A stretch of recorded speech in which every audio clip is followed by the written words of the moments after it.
They went very well. I'm very happy to say we raised an awful lot of money. I think we raised $110,000. And the pub event was awesome, and the legal panel was very informative for me. But I have to say I was a little taken aback by the emotional power of it.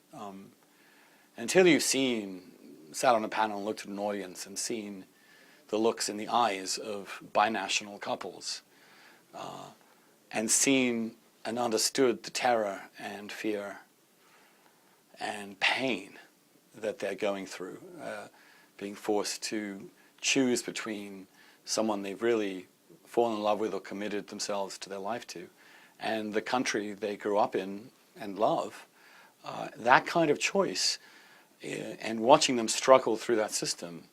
One kid from Bangladesh, for example, who, if he's forced to go back, will almost certainly be killed after his coming out as gay in the United Kingdom. And there are some things that just take one's breath away.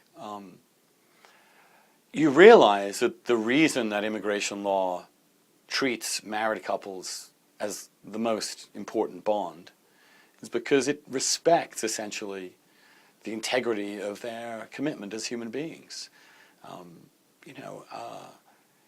The idea that two spouses can be forced to testify against each other in court, for example, is repugnant to us. The idea they should be forcibly torn apart and forced to live in different parts of the world by their own government.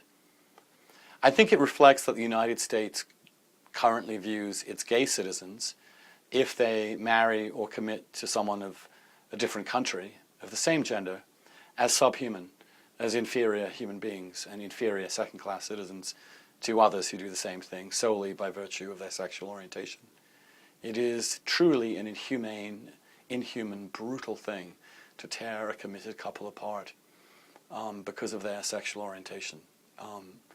And I was reminded of that rather powerfully and in ways that I found emotionally very difficult to handle, I have to say. There's real terror and pain there. And one of the things we want to do is because the UK, the British government, grants basically exactly the same status to same-sex couples as opposite-sex couples in immigration law.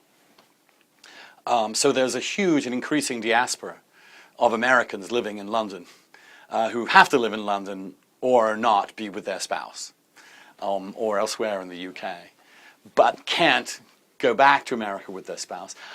The idea is we ask the British government, the United States' close ally, to say to the United States government, why are you treating our citizens as second-class people when we treat your citizens as first-class people?